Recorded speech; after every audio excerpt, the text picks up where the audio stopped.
as you know, Ajuri, Nigeria has had disputed elections many, many times before, but I think this time was different. This time was different because this time Nigerians were promised a technology that would allow for full transparency. This idea of the results being posted almost immediately to an online portal where everybody could view the results in real time was really, really important. It would have also made corrupting the results very, very difficult.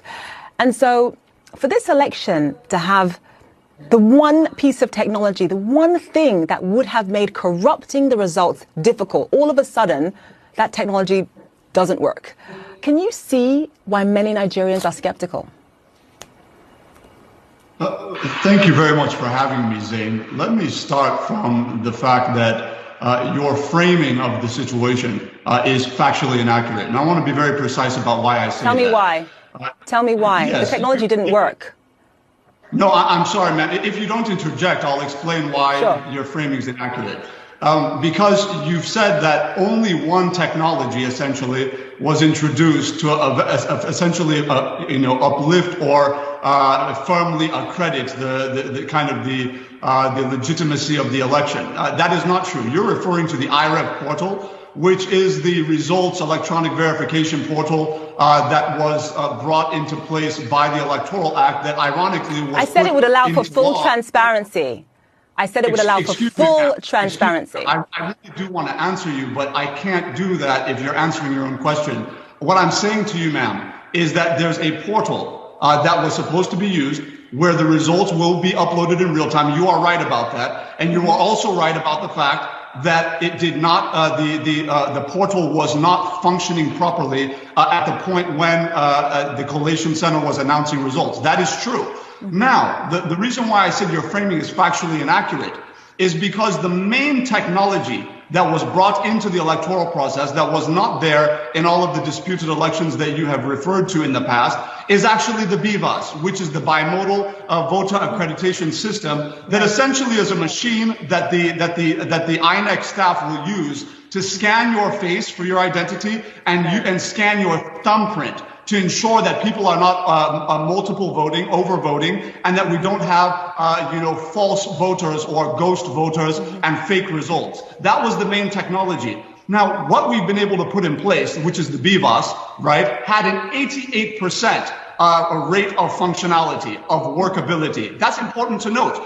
In the European Commission report, as well as the report of the ECOWAS, that's the Economic Community of West African States, the Observer Group, they came in and said that, yes, it is absolutely true that the IREV portal, which we would have loved to have worked, was not working, mostly due to scaling up issues that had to do with what we saw, for example, with the Obamacare website. When so many people hit the website at once, you're talking tens of millions of people, and it shuts down. This is what we confronted with the IREV portal. And Nigerians understood that. But that is totally a separate issue from the actual process of voting and the validation and credibility of the votes that were actually cast. And that needs to be known to the international community watching this conversation. Ajuri, the accreditation of voters, that part of the technology worked, right? That means that, just to explain to our international audience, that means that you can't have fake people voting. That idea, that piece of the technology worked just fine.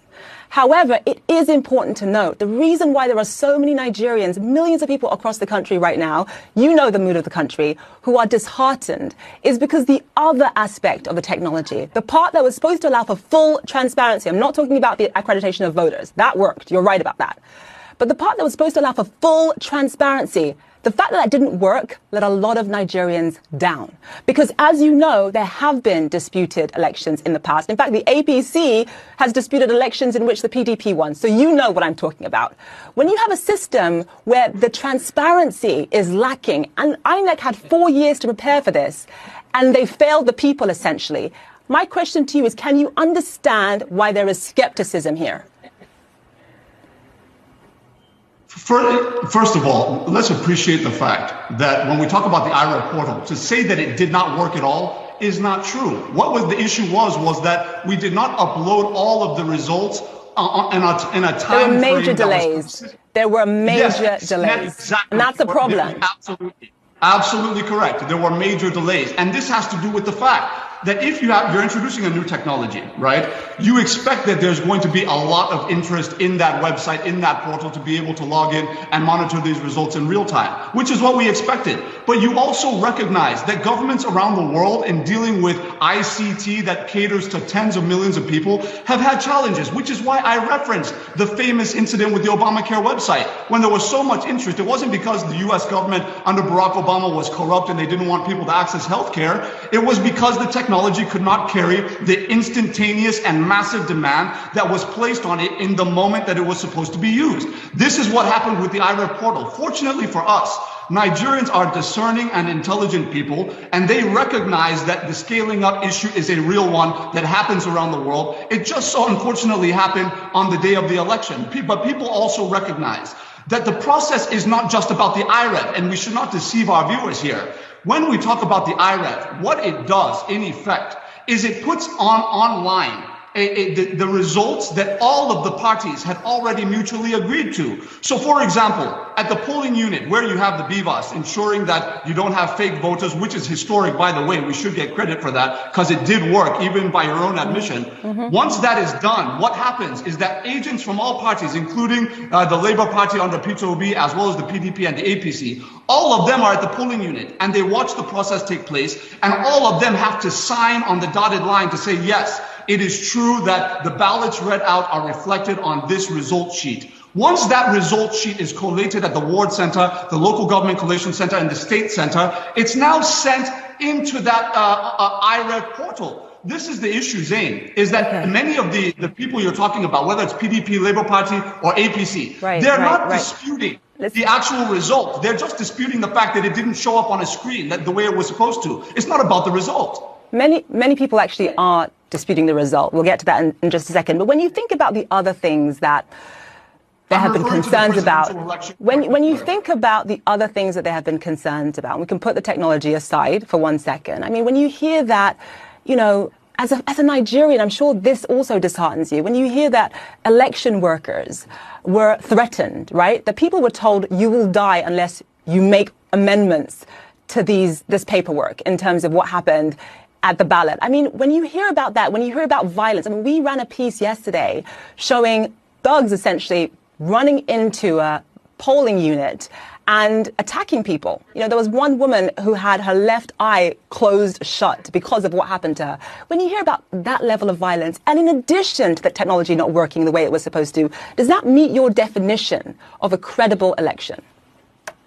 You know, what's most interesting about the question you've asked me? First of all, I'm going to answer your first question, which is absolutely it's disheartening at any point in time in which a process that you have methodically built to prepare the freest and fairest election in Nigeria's history has any kind of encumbrance, has any kind of glitch. Of course, that's something that disheartens me as a Nigerian. But beyond that, we also recognize that human processes are going to have human frailties according to the actual input of the actors involved. You've referred, and this is very interesting, is there's this widespread narrative out there, right? And this tends to happen when on international news programs, we talk about the developing countries, especially African countries, is that when something goes wrong, it's the fault of the ruling party. It's the fault of the incumbent government. That's the knee-jerk reaction. Interestingly, the example you cited with the woman with her eyes shut, that was actually a vote that took place in the southeastern part of the country where you are from, right? Where that Peter Obi won massively. The Labour Party won over 90% in the southeast, right? Of course, he is from the southeast. So when that happened, there were instances of violence throughout the country. There were incidents of violence throughout the country. For the ruling party in the southeast instead of the Labour Party. These are real issues. So my point is that it's not a political party issue. This is about the fact that you have individuals in all the political parties looking for undue advantage in certain regions to essentially suit their own interests. And what we have done is to leverage on BVAS and many of the other technologies to ensure that as much as humanly possible, we limit some of the criminal tactics of some politicians in these localities.